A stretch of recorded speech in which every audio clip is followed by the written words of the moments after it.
back to my channel again. For today's video is another unboxing for our new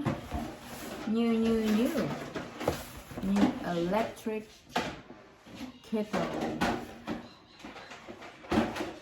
with removable tea infuser included. So gusto namin to kasi may tea infuser siya. Pwede kang maglaga ng iyong tea. Yung mga dahon-dahon, fresh na, or dried tea leaves. Ayan. Yan yung purpose niya. So, meron kami yung isang hot pot lang na hindi kagaya nito. So, ito kasi pwede sa water, boiling water, at saka yung teapot. Ayan. So, ito yung purpose niya. So, kailangan niya dry protection.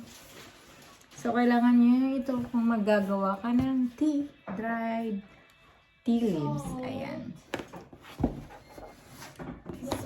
Ito pag water lang, pwede mong tanggalin yung tea infuser. So, yung tea dyan, lalagay mo dito yung tea leaves, dry leaves. So, ayan. Buksan na natin. So, nabilin to namin sa Costco today.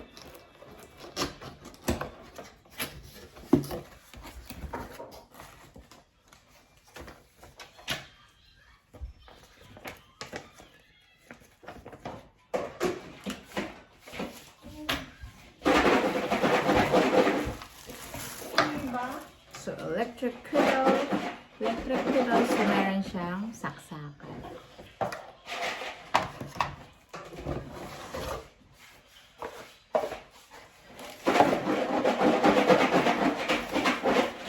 Yan, try out nila yung gagawa sila ng french fries. Okay. Ay, it's big. I thought it's small, honey, but it's big.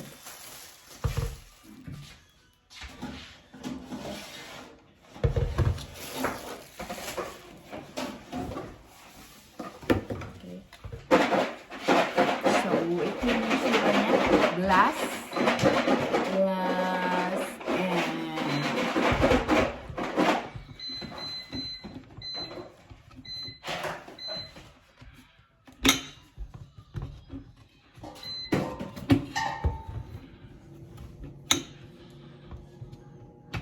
so, kung ayaw mo kung water lang, boiling water, just like this lang. Pero kung gusto mong maglaga ng tea, yung dried leaves na tea, ilalagay dito dito.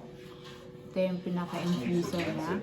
So, mahilig kasi kami sa tea ng asawa ko. So, maganda to.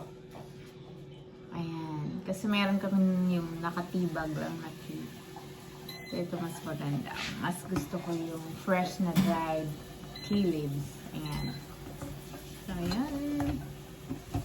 Ayan. Okay. Ayan. Very easy and easy to use, like this na. Ganyan lang siya. Saksak lang.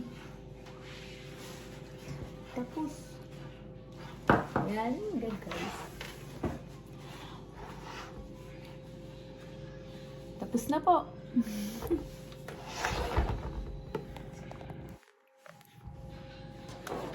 Easy, easy. Ayan. And guys, thank you for watching again. It's a short video for my unboxing. So, kung bago kayo sa aking channel, huwag niyo po laging kalilimutang mag-like at i-subscribe itong aking channel.